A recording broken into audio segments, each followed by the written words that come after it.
Well, we have got an exciting final part of the program, because we will be starting off with Donald Mackay. And after Donald, we will be hearing from Celia Brink.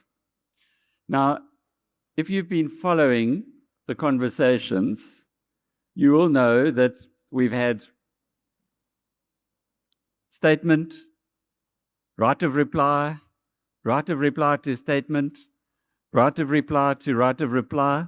We're going to get something like that a little bit later. And Celia is part of the Neil de Beer Liberty Indaba. So he will be talking about the attack on our personal liberties, but he will also having his right of reply to the right of reply. You see what gets started in this. The next speaker, if you read the booklet, and you've all read the booklet, so I'm not going to tell you anything more that you can read, but you'll know from the booklet that our next speaker is highly accomplished, widely respected, and he really is. I will put him top of the pile when it comes to understanding and helping us to understand trade and South Africa's trade. And South Africa is an open economy. What does that mean? That means most of our economic activity is imports or exports. In fact, over 50%. It's quite a crazy stat if you think of it. More than half of South Africa's GDP, over 50%, is either imports or exports. That means we are a very open economy. And that's why we get so badly impacted by what happens on the global scene. And that's why we need to understand what is happening internationally. And that's why BizNews seeks to provide that kind of information. We are the only partner of the Financial Times in Africa. We are the only partner of The Economist in Africa. So you either go and pay big prices in pounds, or you go to BizNews Premium. And I said to my colleagues, we've got to get lots of BizNews Premium subscriptions, because these pound guys, these London guys, are now out of charge. But I know that most of the people in this hall are already BizNews Premium subscribers, and you get it on the cheap by coming through us. Okay. But getting back to what you don't know about Donald Mackay. When I asked him for his anthem, for his walk-on music, he requested something called Rage Against the Machine. It's an acquired taste. But that means that officially we are skipping all the pleasantries and going straight for the jugular. This BizNews production is brought to you by Brenthurst Wealth, the leader in offshore investing, connecting South Africa to opportunities worldwide. Invest better with Brenthurst. Good afternoon. It's rough to only have myself and Celia's between you guys and your first afternoon drink. So we're going to do the best I can. I titled this talk, With It to South Africa, with your heart in the East, but your wallet in the West. And this kind of is quite an apt description of the way government views our relationships with the rest of the world.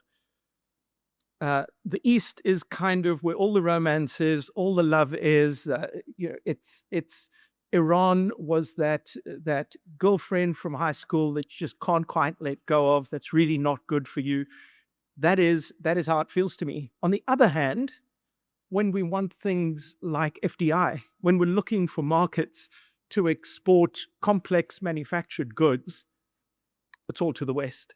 And so this creates a very interesting conundrum in how we formulate our policy. And I'm going to walk you through some of that. I would argue that much of our economic policy at present is really a series of magical words. And the magical words, just like in Harry Potter or anywhere else, if you say the word, then something very good will happen. Many of these words are completely unmoored from any actual economic action, any policy space that's going to alter something. And so we're going to go through what some of those words are. So the very first issue is that industrial policy, that's the first, those are two words. Industrial policy, that is the main one. Outside of national treasury, I have to say, I have the issues with industrial policy. The sense is that this is our lodestar. This is really what South Africa's economic policy direction is. And the thinking is, to Alex's point, we've been a relatively open market. By the way, we're trying to change that very rapidly. So South Africa is certainly not as open as it was even a year ago. And that direction of travel is quite alarming given how dependent we are on trade. But industrial policy really means that the government says not only that there's sometimes market failures, we've got to do something because nobody wants to build that road, and so we go and we build the road. But it's something deeper than that, which is industrial policy is viewed as a source of innovation. The sense is that we'll come up with the ideas. We being government, which to be clear, I've never been part of, so maybe I need to stop referencing the we. But the sense is that we can create value in a way that the private sector can't. And so the shift in economic policy direction at the moment is distinctly moving to the left. And I think some of this, in fact, is in response to the GNU. So the GNU has created pressure on parties like the ANC to distinguish themselves from the other partners, particularly the DA, of course. And so in doing that, the move has been to pull further left. And I will give you guys many, many examples. So in South Africa, what does it mean when we talk industrial policy? The first thing is transformation. Pitt mentioned it. I disagree with Pitt on one foundational issue, which is I think transformation is absolutely essential to South Africa. You can't continue with an economy that has such a racial characteristic to poverty and all of the other negative experiences in life. I just don't see how BEE gets us to a transformed economy. And so I think we have to make a distinction between the objective, which is a transformed society, and the process, which is 30 years of BEE that has not worked. We still have many, many, many very poor Black people. And so clearly, if BEE had worked, kind of 30 years in, you can't be going, look, we're going to take the training wheels off any moment and all things will be good. So this is an undercurrent in all of the policies. Localization is the other big one. And this is a deceptive one because it just feels good. And you say, well, you know what? Many people have mentioned Shein and Temu, for example, and they'd say, God, why don't we just make more of our clothing here? And then we don't have to export all of our jobs to these other countries. The reality of the situation is that Shein and Temu export to South Africa at about the price that clothing retailers are purchasing their clothing. And so Shein and Temu have effectively cut out the retailer, which is an interesting innovation. They're not cheaper than what the retailers buy. I would argue that's an innovative business model rather than simply the predatory kind of way that is often framed. The problem is we're not competitive at manufacturing almost anything. And every time yet another municipality falls over, Eskom breaks, there's a water problem, the rail, the roads, the crime, whatever it might be, it is like a tax on every single productive business in the country. And at some point, when you're paying such a high tax rate and getting so little in return for it, it becomes increasingly difficult to develop an industrialized economy. So on the one hand, we keep saying we've got to make more things locally, but we're not creating a competitive environment. And so our approach to localization is we remove import competition out of the market. We raise tariffs, moving up at the fastest pace since 1994 at an absolutely breakneck speed. If you take steel, for example, many steel products, primary steel products, now have an effective tariff of over 100%. You've got a downstream sector which now cannot buy affordable steel. And so we're kind of cannibalizing the downstream industry to save this one upstream company that is hungry for increased amounts of protection. We see subsidies. Davi had mentioned earlier the automotive subsidies, 43 billion rand last year spent on automotive subsidies. Again, I'd love us to make cars here. We employ 120,000 people in the manufacturing of cars. That's across everything from component producers to the OEMs. Our cars are more expensive in South Africa because of the subsidy program. And so we must be very careful what we wish for. These support mechanisms don't come free of charge.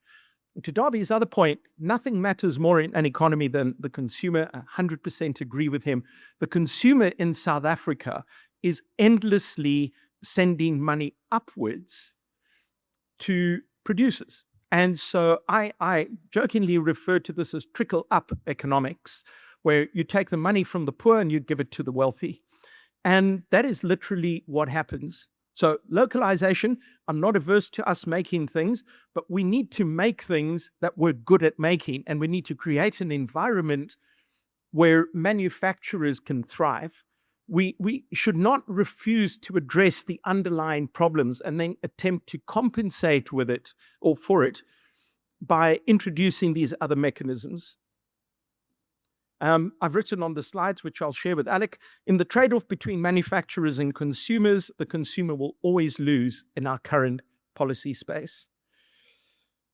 Localization matters more than energy at the moment. And I'm going to give you a very real example of something I find absolutely astonishing. There were no tariffs on solar panels. And then 2-3 years ago, government said, my God, we're gonna build solar panels in South Africa. So we introduced a 10% tariff on solar panels. And then they said, well, we only have one producer. Maybe we need to offer some kind of rebate of duty. And so under certain circumstances, you can get away with not paying the duty. And now, just a few months ago, they said, well, we're not really that keen on that exception. We're thinking of taking it away.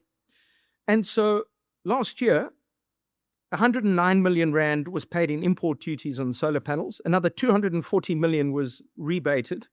But here's what we're actually protecting. We're protecting the assembly of solar panels. No one in South Africa makes a solar cell. I have no reason to think anyone ever will. So what we're doing is we're adding a tremendous cost in a country which is energy scarce. And we're saying we're going to protect people who just kind of plug these things together. And it's really not much more sophisticated than that. And this just seems like a perverse trade-off. But versions of this are happening all the time. The other big one you'll hear is beneficiation. We have a strange, almost a kind of a religious belief that if you have the rocks here, then factories will follow. And when you kind of go back to your very first economics lesson and you learned all about things like the factors of production, you very quickly realize that having the rock in the ground is just nothing other than luck. You happen to have platinum here. No one has any control over that. But people have a huge amount of control of where they deploy their special skills. And so it's not clear to me why anyone would want to manufacture here. We talk about ferrochrome. We used to produce lots of ferrochrome in South Africa. Eskom broke that sector by creating such high prices. It's not obvious we get that sector back, even with cheaper electricity. Because the problem is we control the chrome of the world, most of it, we control. The problem is China is the world's biggest stainless steel producer, and they cannot go without ferrochrome to produce stainless steel. They have a ferrochrome industry because ours failed, and ours did not fail for any reason other than energy. The idea that they're going to relinquish that seems far-fetched, but we'll see. I hope it works, but I'm not optimistic. And we're now in this very weird situation where we're often trying to subsidize our way to prosperity. We subsidize the energy for ferrochrome. Maybe it works, maybe it doesn't. But everyone else is knocking on the door. What is special about these companies? Why can't I get cheap electricity too? And the subsidy programs can't find their way through Treasury any longer. Treasury does not want to open that up.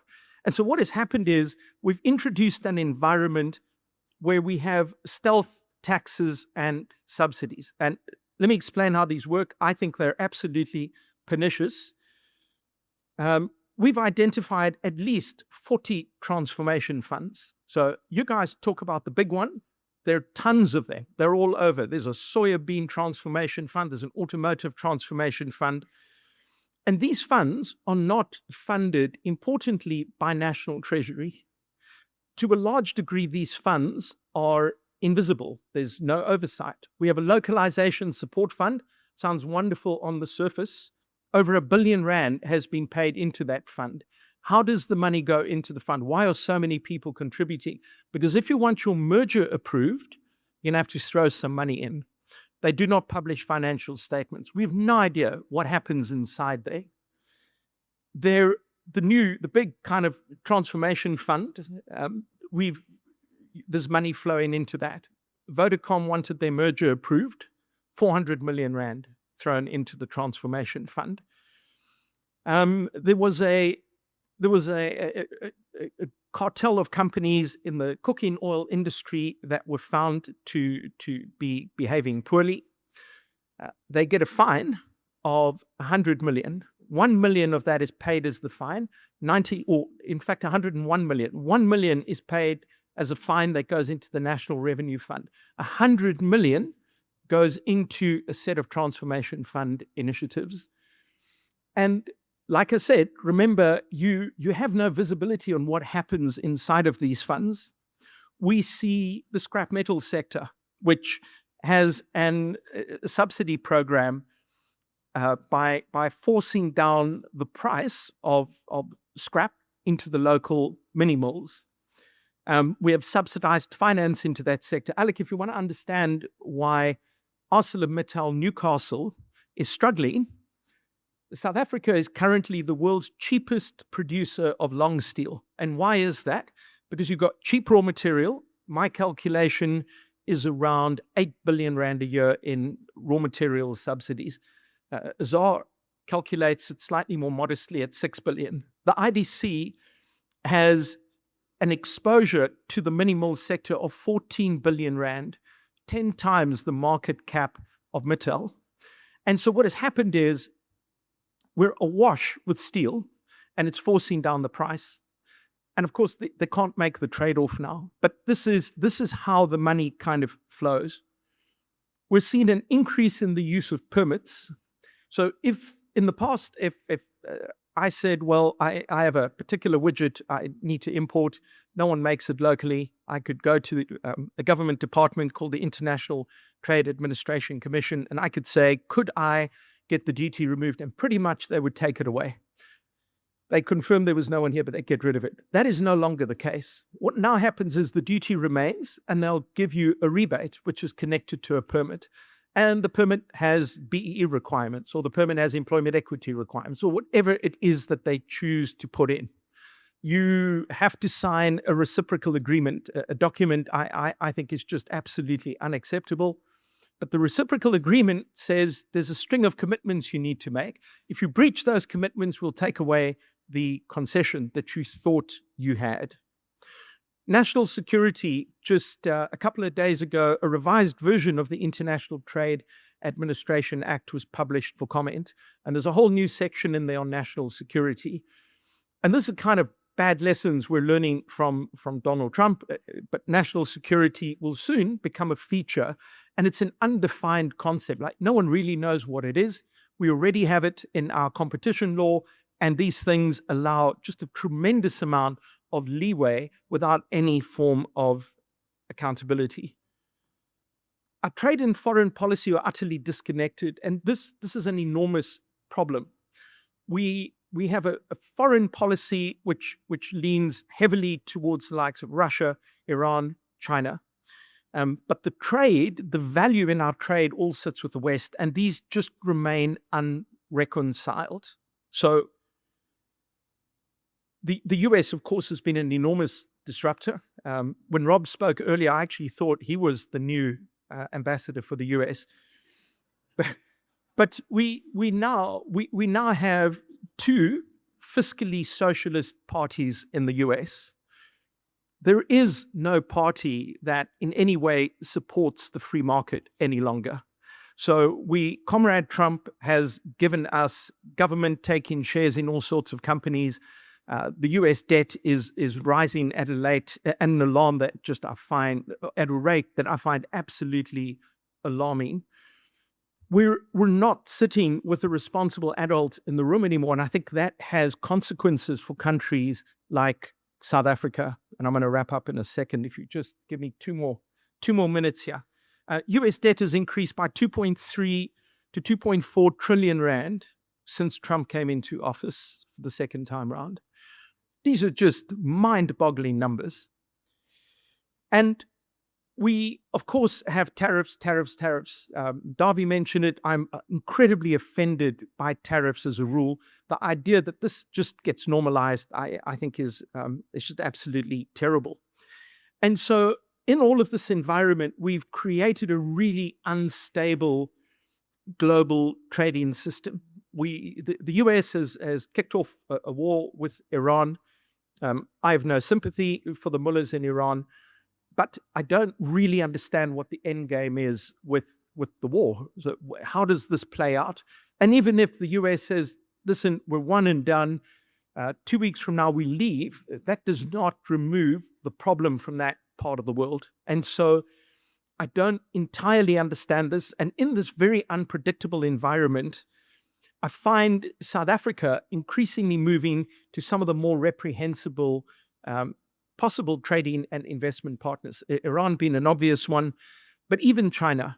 So we've signed an agreement with China, which is honestly the strangest agreement I've ever seen. Neither China nor South Africa appear to get any advantage out of this agreement, making me wonder what the real agreement was about. And so we talk about AGOA. AGOA was never a thing. The total rand value of AGOA in tariffs saved in a year averaged out at about 2 billion rand a year. That is nothing. Almost all of those benefits concentrate in 6 or 7 companies. So does AGOA affect Mercedes-Benz? Yes, it does. But does it affect South Africa? I would argue we're indifferent to AGOA. It essentially doesn't mean anything. But this tension with the US is driving us into the arms of countries that I think are really not good for South Africa. And I'll just close off by saying we're allowed to be perfectly disapproving of Iran and Trump. We don't have to kind of pick one or the other. And yet we seem to feel in this moment that because many of us are offended by what President Trump has done, that we need to run directly into the loving arms of the mullahs in Iran. Thank you. This BizNews production is brought to you by Brenthurst Wealth, a multi-award winning, truly independent boutique wealth manager. Invest better with Brenthurst.